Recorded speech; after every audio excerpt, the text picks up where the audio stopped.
Hello, everyone. Thanks for having us here this morning. We are proud preferred partners with the Alliance, and we're invited here today to talk with you about Social Media 102. Molly is our presenter. And Molly, you and I haven't practiced this. Are you good with introducing yourself, or would you like me to? Either way is fine.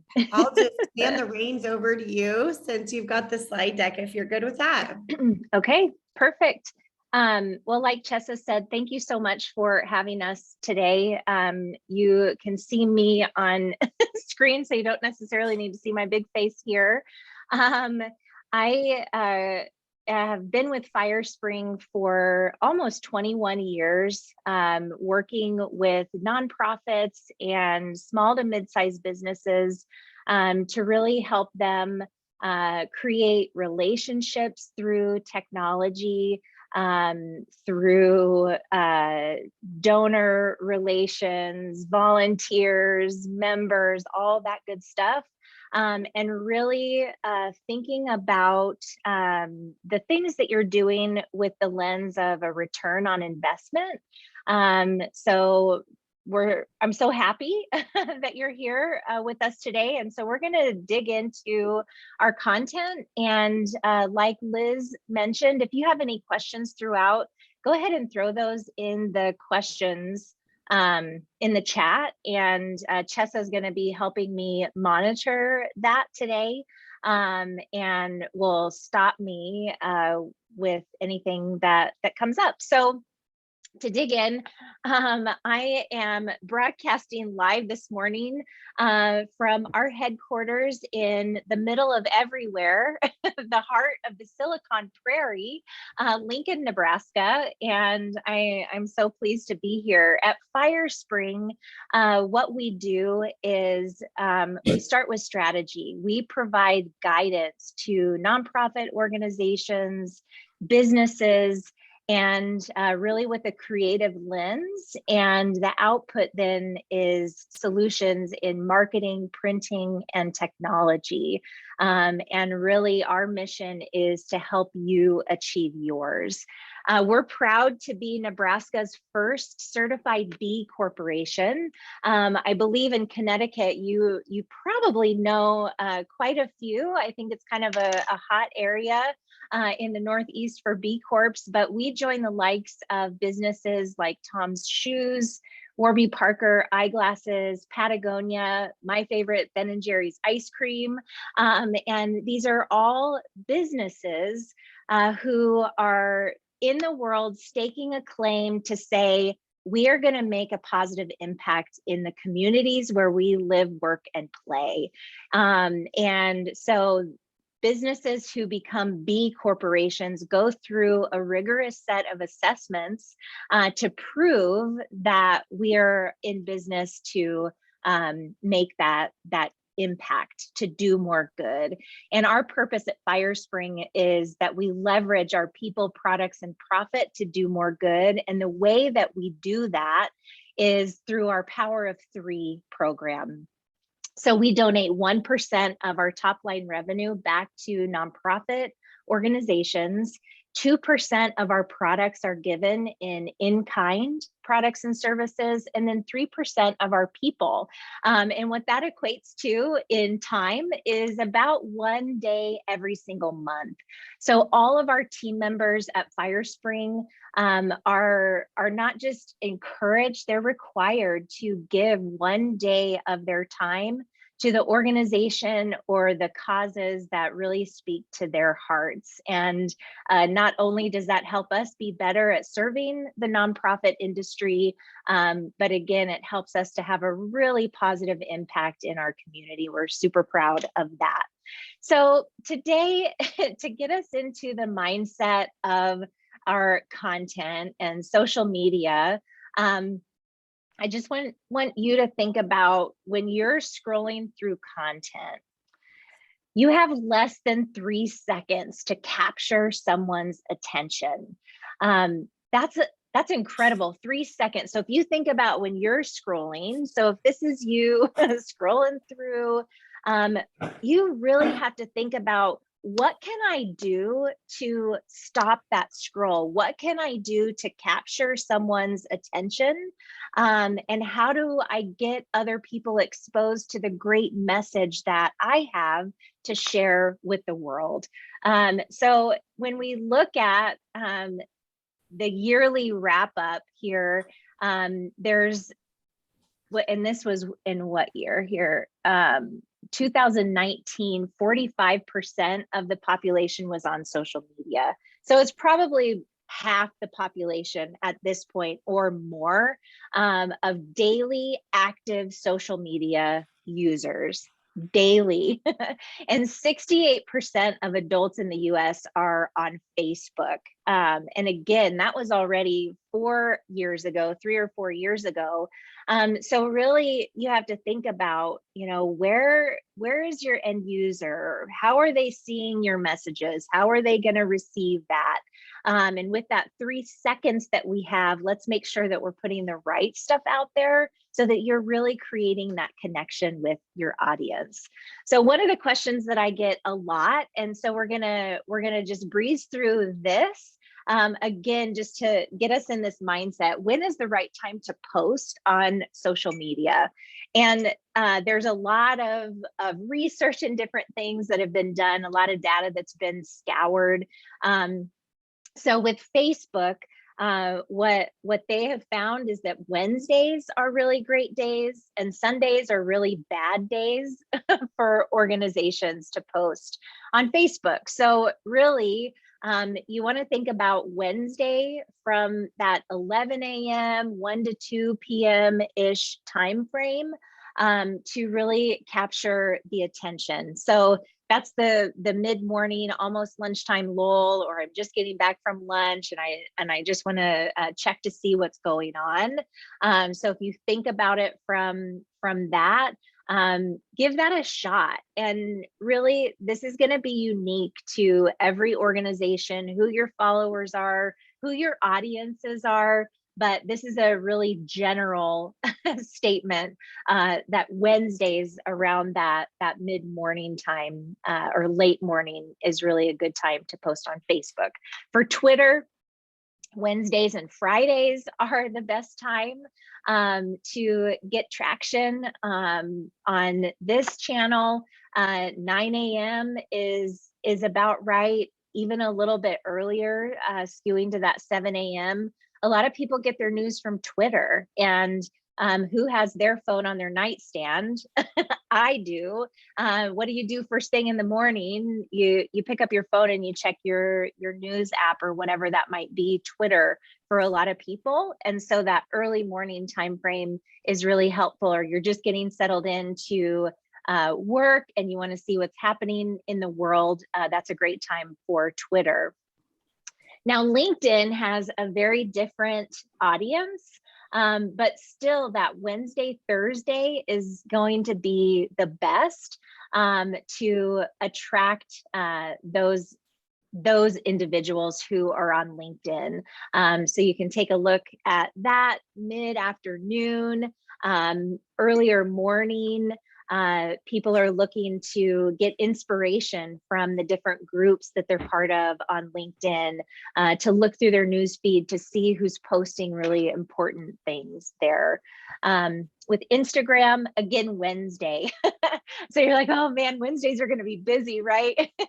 But you can use different tools to get things scheduled out to go on these different channels. So be thinking about that. Use this as a general guide, but then really dig into your own analytics and see how your posts are performing depending on who your specific audiences are. So just a high level overview, something to be thinking about.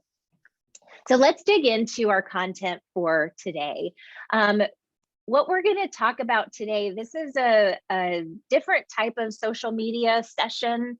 We're not necessarily going to dissect posts, or I'm not going to be instructing you on how to post and things like that.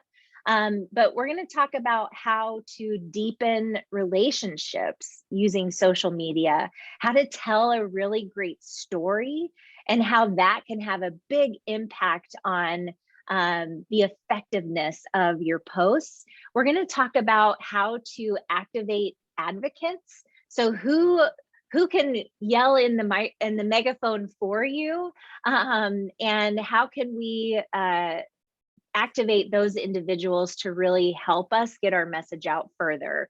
We'll talk about some paid social media options so that you know what's available out there in terms of paid social media. And then, as with any session that we do at Firespring, I'm going to leave you with some action steps so that you can think about, okay, how can I move forward from this hour this morning, and really put some of these things to use. So as we dig in, just thinking about the relationships that we have. We've moved beyond just face-to-face. I don't know what it's like in your area with remote work, in office. That's a huge topic of conversation, right? So how do we build relationships with people when I see them walking down the hall every day versus people who I have to schedule a Zoom meeting with to even have a conversation? So there's really that online, that offline relationships that we have to think about how to create. A lot of times those deepest conversations happen in person, over coffee, at lunch, something like that. COVID has disrupted that, of course, and people are busy. So that's another thing. Like, we're just busy running all over the place, with our families, with work and personal lives. And so how do we do that inside of screens? And so we can really leverage social media to help build connections, which sounds kind of crazy, but when people feel that connection to you, when you're able to create that experience that people feel, it can be really powerful. So here I'm going to show you just some examples of how nonprofits are using active advocates to amplify their awareness, and really help you build relationships. So this is an example of a woman who limb awareness is something that she promotes, and she posts such fun information, but she uses really effective hashtags that then gather her audience and help people to find her. So Lucky Fins, limb mental health recovery, limb awareness. She does such a great job of posting just fun content that can really draw people in and again create that connection. This is an interesting post.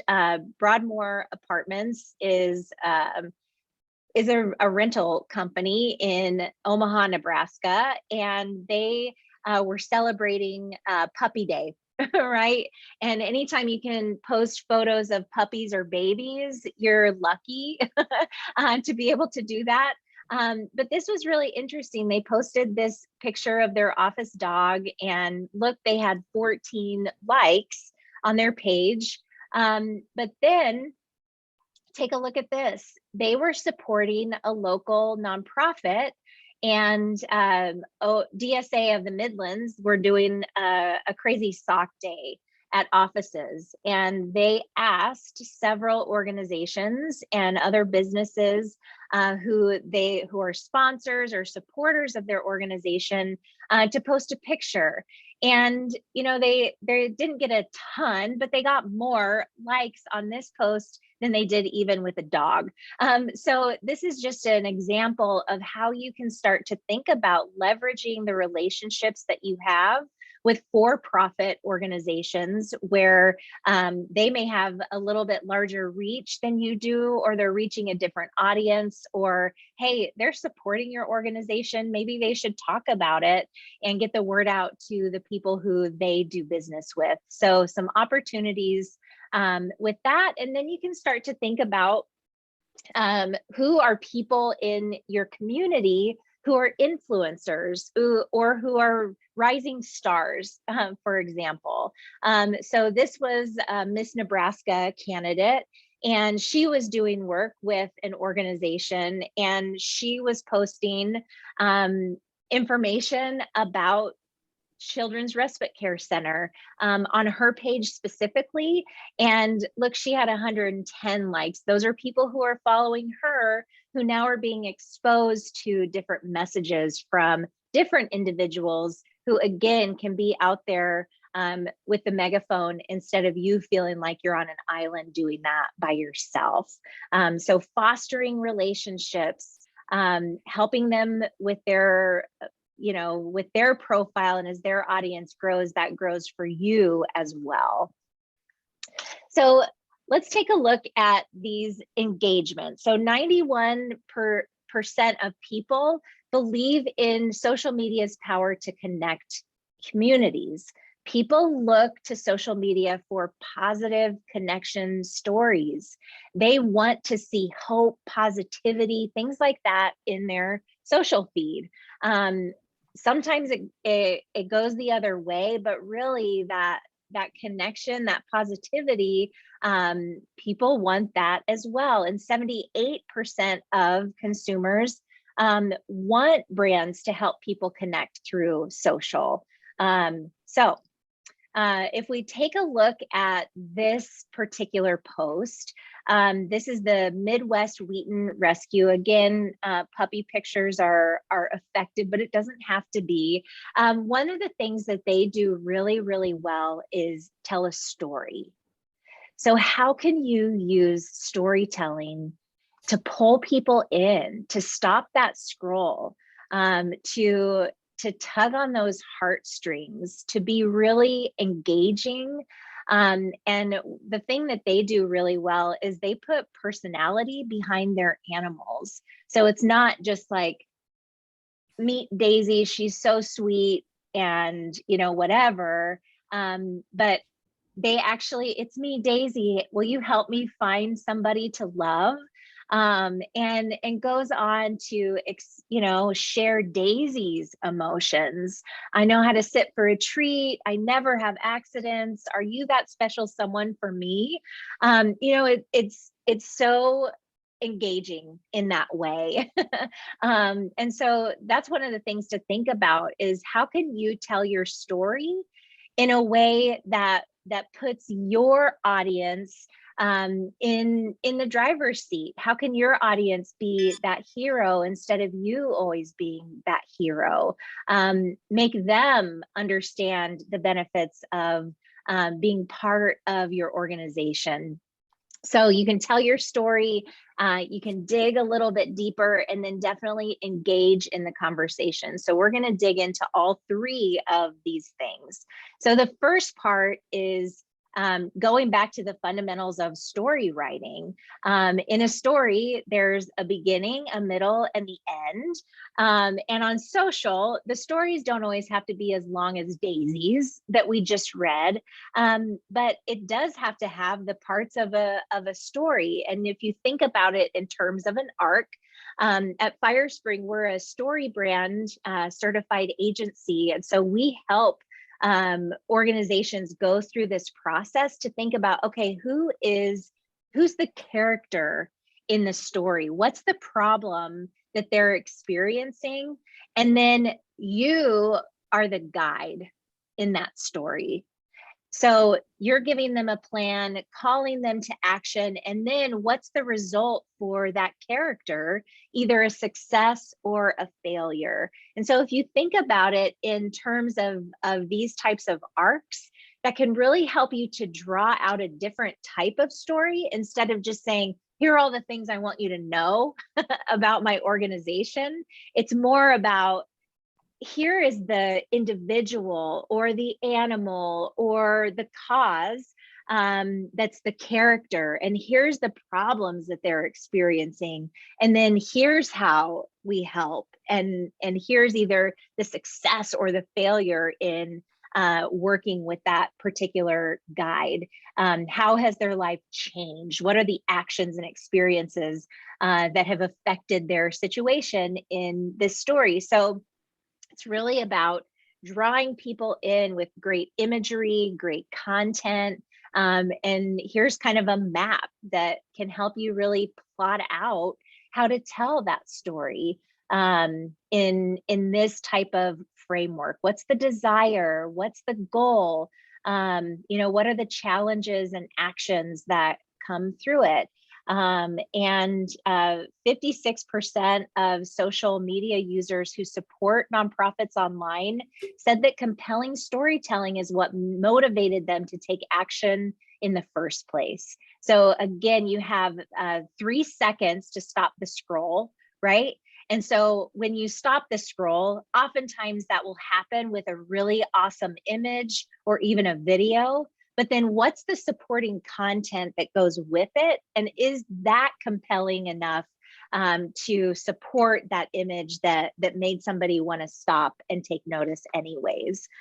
So keeping it simple is important. Here's a Mad Lib type of document that you could use to really plug in, what happens throughout this particular story. What is that structure that you're putting together, and how can you tell it effectively? The other thing is to really think about making it personal.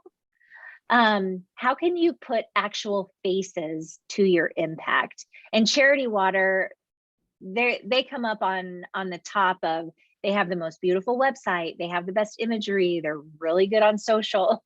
They would be a great one for you to follow just to get some ideas and see what they do to really help you. So some of you might say, well, I can't use actual people's faces to show the impact that I'm making.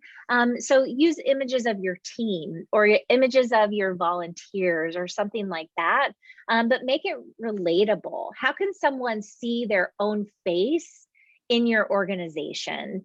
And then can they see what the solution is so that they know there's hope with this? So when you put actual faces to it, rather than general people photos, then that helps to form those really genuine, authentic connections and help people to really want to take action and be willing to help. So the other thing with storytelling is to think about the content. And there's a roller coaster on this screen for a reason, because it's important to show both the highs and the lows of what's happening with your organization and your mission. And that makes you real as well. So what are the benefits of working with your organization? How do you help? What happens if someone doesn't work with your organization? What are the impacts of that? So in addition to varying the content, think about the photos that you're using. Photos receive 53% more likes, 104% more comments, and 84% more click-throughs than just a text-based post. So that is really important as well. The other thing that you can do to create engagement is ask a question. Questions receive 100 times more engagement than just statement posts, because people just are compelled. Like, I want to help. I want to answer that question. I know the answer, or I have really good input that could be helpful either to other people following this particular social channel or the organization themselves. So really think about how can you incorporate questions and photos and show the highs and lows of your content. So digging deeper to really connect with your audience, it's important that you know who you're trying to connect with. So this is a screen from Facebook Ads Manager where you can look at audience highlights. So you can look to see what are people's careers, what are their days like, what time are they online, and then you can see what are the other things that they're interested in, what are the other types of channels, what are other companies that they follow, And then that gives you clues into, okay, what are the types of content that this individual that I'm trying to reach is interested in. It helps you get the whole picture of a person. So this individual likes the Pioneer Woman, so and Pottery Barn. Are there things that we can put on there that are like that show decor or recipes or things like that? How can you incorporate different things that can help to engage with a particular audience? So once you have a really great story and you've dug deeper into identifying your audience, the next thing that you can do is get engaged in the conversation. I recommend using a tool like Hootsuite or Buffer, something like that, where you can listen to what people are saying. And then you want to create a response strategy. So can you do that within an hour? What does that look like for your organization? And then can you post your community hours so that people know what to expect? Like, we're not here from after 5 p.m. or whatever. Our community hours are 8 to 5, and we'll respond in that time. It just sets the stage for when people can expect a response. But one of the things that I like to ask is, what's the worst thing that someone can say about your organization? And if you want to, I take yourself off mute and shout out, what's the worst thing that someone can say? Not enough resources. That's huge. What else?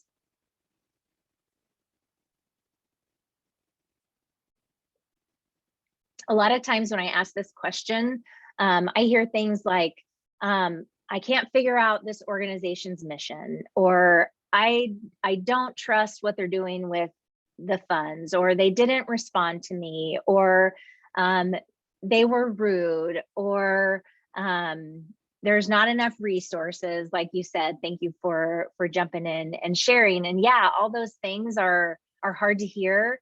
But at least you're hearing them, right? So the worst thing that someone can say about your organization is nothing, because then you have nothing to go on to respond to. So you want people to be engaged. You want to be open to receiving feedback, positive and negative.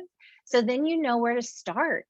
But the important thing, especially on social, on review channels, is that you have a strategy in place to respond to negative feedback or reviews. And I'm going to show you a series of graphs here that just show, if a brand ignores a social complaint, 40% are going to try to contact you on another channel.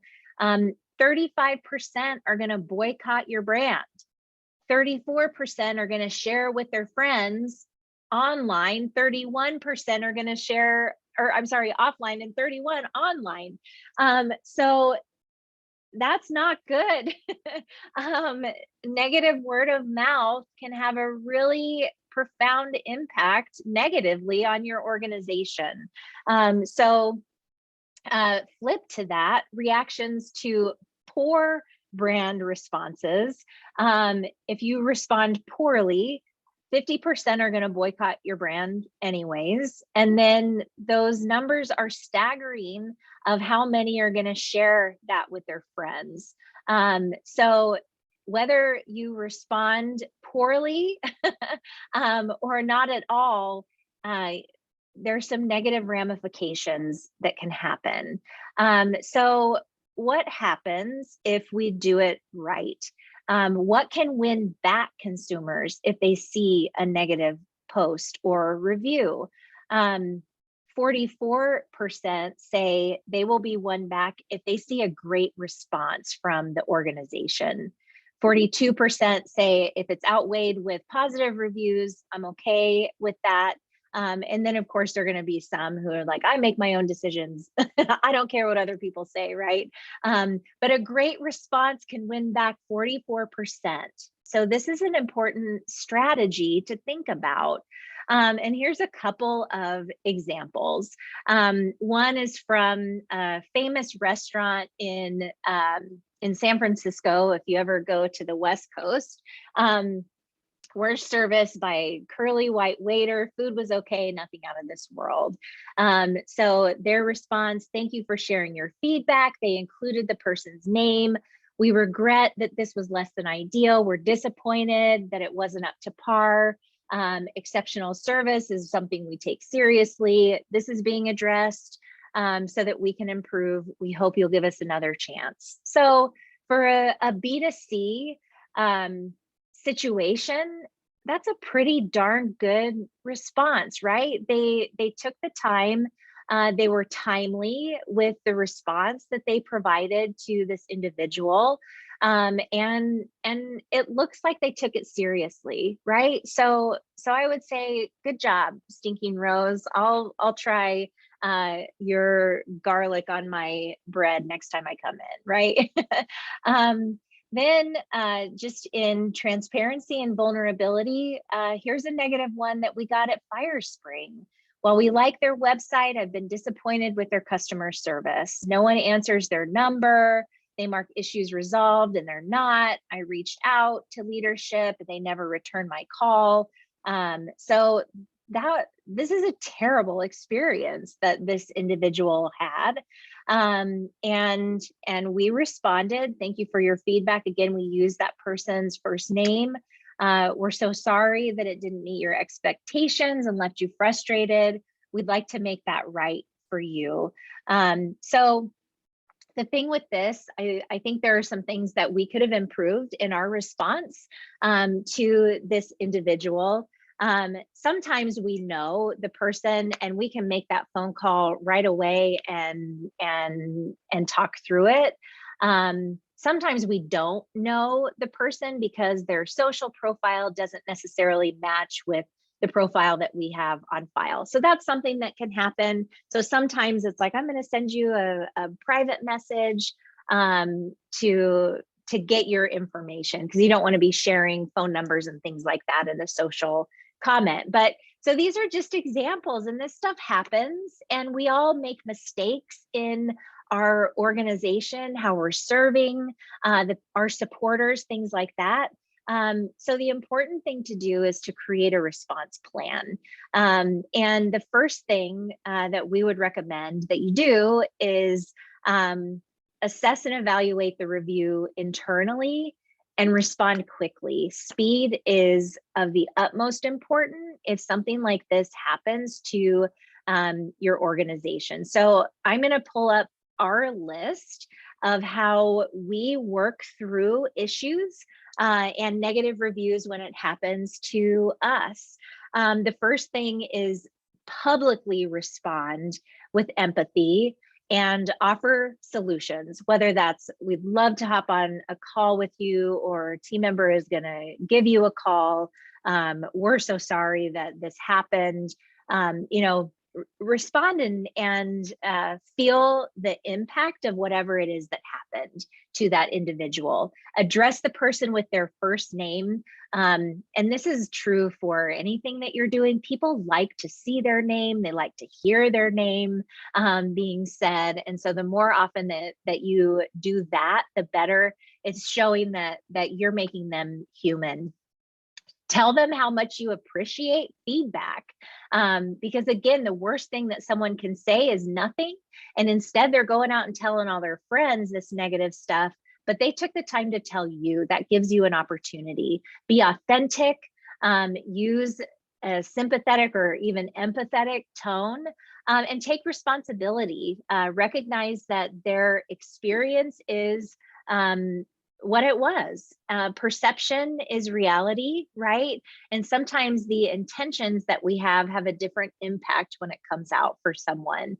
So state your organization's values and what it means to you. Speak to how you're going to right the wrong. And even if you do know the person, you pick up the phone and call them, still respond online so that everyone else who is visiting your social sites and sees that, they know that you took care of it in some way. So there's some tips for creating that response plan and not just letting those things slide under the rug, and move forward, because they will last forever out there. And the important thing is that you're responding in a positive way. So once you start telling compelling stories, you have that arsenal of really great content, storytelling. You start to dig deeper into those results and engage in those meaningful conversations. Then you have an opportunity to see who your advocates are. Who are those people who will die on a hill for you? So then you want to start activating those individuals. And this is awesome, because you can get other people to talk about your organization, and that creates so much credibility for you. So before we dig into specifically with advocates, I'm just going to remind you of the importance of your website, and to remember that we're at the mercy of the social media platforms, and they can change their algorithms. They can change how things work, how they display, whenever they want. But the one thing that you do have control of is your website, and everything that you do should be driving individuals into your website. And we share lots of great content. We've done lots of digging with not only nonprofit organizations, but also supporters of nonprofits and what they're looking for in a nonprofit's website. And really the 5 elements of creating that engaging site is your navigation. How are people able to navigate through and find what they're looking for on your site? Does your design tell your story? Doesn't have to be the flashiest, trendiest design, but are you using great imagery, headlines to really capture that attention? Is there functionality built into your website? Do you have events? Can people register for events on your site without having to go to some third party? Do you collect online donations on your site? Do people have the ability to give to you right there on your website without having to go through a whole different experience? Number 4 is content. Do you have the ability to update content on your website? Do the people who actually know the stories of your organization have the keys to make the updates to the content through a content management system? Not just the techie people, but the people who are taking the photos and telling the stories. Can they log in and do that? And then number 5 is vitality. So your website should be a living, breathing entity. Are you constantly creating updates on your site? Do you have dated content on your homepage? Not gated, but dated with a date from the calendar, where people can see that this is something that is constantly being updated. And I know when I land there, that there is someone who's living behind that site, and I can feel a lot more confident giving my money or my time or my information to you. And 82% of donors are going to visit your website before they give to you. So why not be proud of what they find when they get there? And so with your website and with your marketing, you're doing all of these different things to try to drive engagement in some way. You're sending out letters, you're using search engines, you're using email marketing and social media, like we're talking about today. But then are you thinking about where they land after they click on one of your campaigns? So your secret weapon is a landing page where you're drawing individuals in to a page that has a centralized call to action. It matches or complements the content, the imagery, the action that drew them there in the first place. You're going to get 10 times more conversions on a landing page than you are on any other type of page on your website. And that's because you're drawing them into the content that engage them to get there in the first place. So thinking about a landing page strategy can be really helpful. And especially as we're thinking about our advocates, how can they use landing pages to draw in more individuals? How can you know the impact that they're making? Well, landing pages is a really great way to create that seamless experience. So let's talk about two different types of individuals that you can use. A micro influencer, that's somebody who's not necessarily connected to your organization. It might be a news anchor. It might be somebody who has social clout, something like that. There's a little bit more effort to win over these types of individuals. So today we're going to talk about advocates. Let's go with the low-hanging fruit first. Advocates are individuals who are already engaged with your organization. It could be a board member, a volunteer. The important thing is that they're active on social media, and they have motivation for giving to your organization, or maybe they know someone who is really engaged with your cause. So when we think about why this is such an important conversation and concept to explore, is because consumers are really influenced by social media. And 74%, in fact, rely on their social network to influence their buying decisions. So we can't ignore this statistic. When someone is donating to your organization, they're buying into it.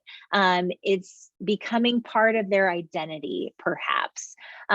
So why does it matter? With advocates? Well, they can deliver engagement, they can get greater reach to your organization because of that peer-to-peer influence that is created. And we know that's a motivator. So let's say you have 5 advocates. You are able to create content once, and then you have 5 new channels that's going out to because they've leveraged their own networks on their behalf. So it's the ripple effect, right? Think about how far that can go, how quickly. So how do we get started in building some sort of advocate campaign? So the first thing to do, if you're already posting on social media, take a look at who's liking your content, who's commenting on your posts. That's your really low-hanging fruit, right? That can help you build a list. What are people engaging with? Who are these individuals? Maybe it's on social, maybe they're really active in another way, but you know also that they're active on social media in other ways. Those are the ones to really take a look at. But the important thing is that you look at their profile to understand what are the types of content that they're posting already. How does that align with what you're putting out there, the messages that you want to share? And that can give you insight into, yep, they would be a great advocate for us, or man, they really love our organization, but I can't get behind some of the posts that they're making. That's okay.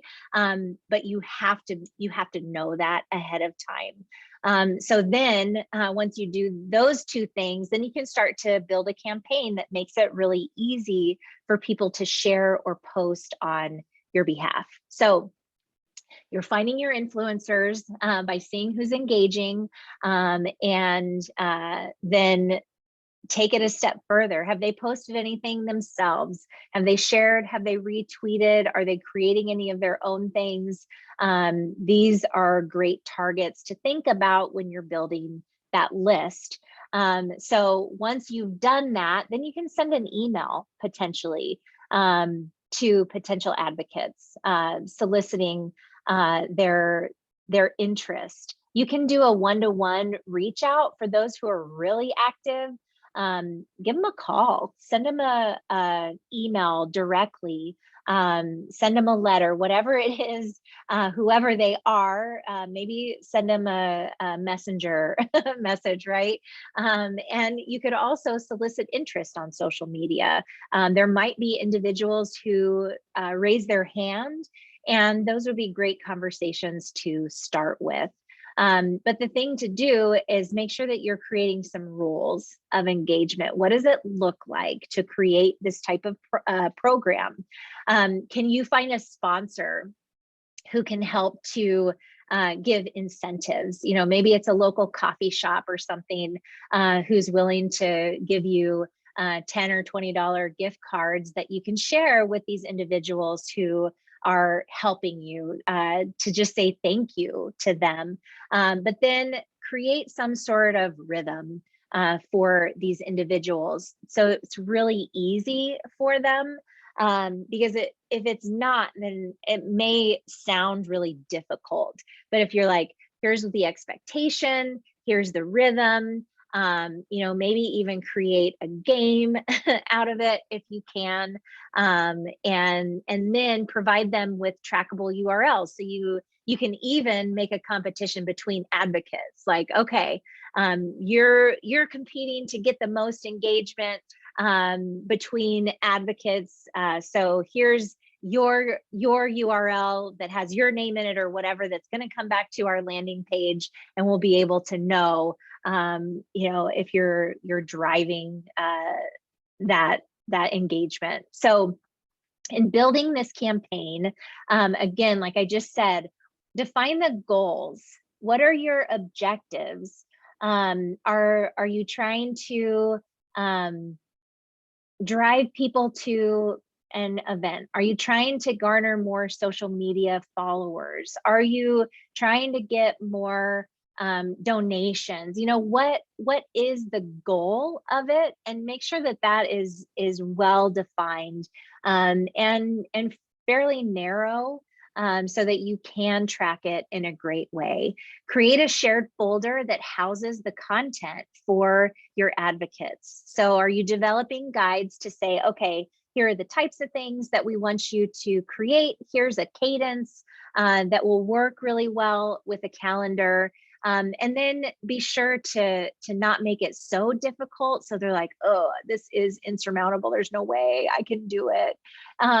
So have a kickoff post that is your awareness campaign, right? Empower individuals to tell your story in their own words. You know, what really speaks to them? What's their personal connection to your organization? And that might be a conversation that you can have with a new advocate to help get that kicked off for you.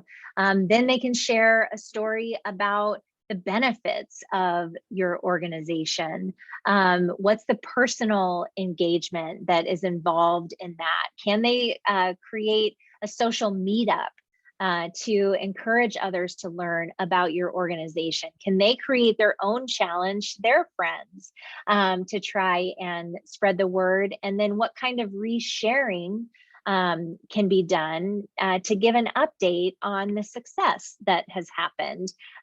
Tagging individuals in your own posts is a great way to create some of that camaraderie to kick it off as well. So then you have to measure, you know, how did we do with this? Did we get more engagements? Did we get more brand mentions? Did we raise more money? Did our growth of followers get raised? Were there more click-throughs? Did we have more video views? So really, again, think about what is the purpose.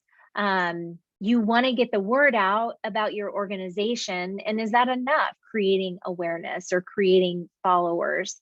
Or is it more of a specific that we need more volunteers or something like that? So when you're building out that campaign, really think about what the outcomes are. And just remember that you absolutely want to make sure that you spend a little bit of time following those potential advocates and influencers before you set them free. Because you never know. You don't want somebody posting things about your organization and then something that is way off base from what you believe or what you would share.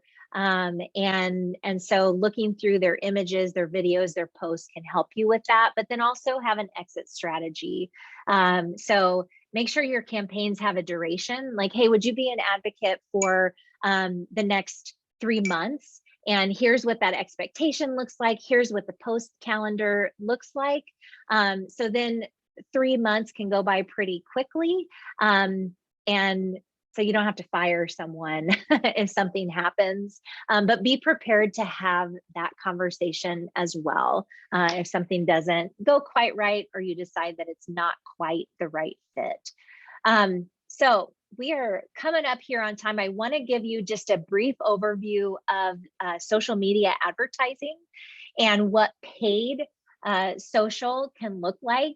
And a Facebook page only reaches 2.6% of your followers through organic reach. It's like, oh man, we're doing all this work. We only get 2.6%. So you can think about doing social media ads. So even if you're doing an advocate program, that's an organic way to get the word out faster, further. But social ads can still help you take your message a little bit further. They're very easy to set up. They're highly targeted, and it doesn't cost a lot. I think a lot of people are like, oh, it's so expensive. It doesn't have to be. And there are lots of different types of formats that you can use in social ads that are really engaging. So you can do collection ads, which there's numerous images that are posted in one ad, like this example that we're looking at. That's 5 different images. And so that's great because you can really draw people in with different types of images. Again, we're working to stop that scroll. So how can we do that? Images and videos are a great way to tell an overall story to get them to stop, read a little bit more, and take some action. So always be sure to include a call to action. Really think about the resolution of the video, the photos and the videos that you're using on those types of ads. You can do a promoted post. So it promotes content that you're already using. It just extends the reach of a post that you have. So that helps you to recycle and use it in more than one way, so that it's not just your organic audience seeing that, but you're boosting it so that others can see it as well. So the tips for this is boost your post within a couple of hours, but take a look at how it's doing. If it's not doing very well organically, if it's not getting a lot of views or likes or anything like that, it probably is not going to do too well with a boost either. So that can be a great gauge when you're working to use social media paid advertising. Is it already doing well? Yes. Okay, then give it a boost, get it promoted. And then video ads. Again, this helps to break the endless scroll. People spend 7 hours a week watching videos. So you really have a great way to capture that user's emotion and pull them in. The first second counts. So what is the stop screen? If sound isn't on, do you have captions for it? And really think about what that looks like when they first see it. So the real quick not to do list, don't spend money on social objectives instead of business objectives. So again, what is the outcome that you're trying to get? One outcome per campaign, because having multiple in the same, then you're probably diluting the message and you're not going to be as successful with either of those objectives. Be sure to use tracking pixels, which will help you measure, and plan out your target audience. Who are you trying to reach and where are they? Where do they live? And one more thing to think about is making your website social. So having buttons to share the information. And so once I give, can I go create a post really easily to say, hey, I did this thing, you should do this thing too, and make it really easy for your supporters to do that. So we are at our action steps slide here. Really think about the story. I would encourage you to go back and take a look at the content that you have. Are you positioning the people you serve as the character in that story with you as a guide? And that can really change the outcome of the content that you have. Start following your biggest supporters on their social channels. See what they're doing. What are they posting? What are they doing? Would they be great advocates for you? And then start to think out, how could I create some sort of advocate program and create some expectations? What's the type of content that I'd want people to share? What would the outcome be in that? Then go build a campaign and monitor the results of those advocates. And then before you start doing any paid social, make sure that you know your audience. Have you defined your target audiences? And as a nonprofit, you have multiple because you have donors who are probably different than the individuals who you're serving and the volunteers who are coming in. So you probably have multiple audiences. So really think about that to start to grow that so that you can target those social ads better. So I know we're at time here, and I just want to share at Firespring, we are a partner with your alliance.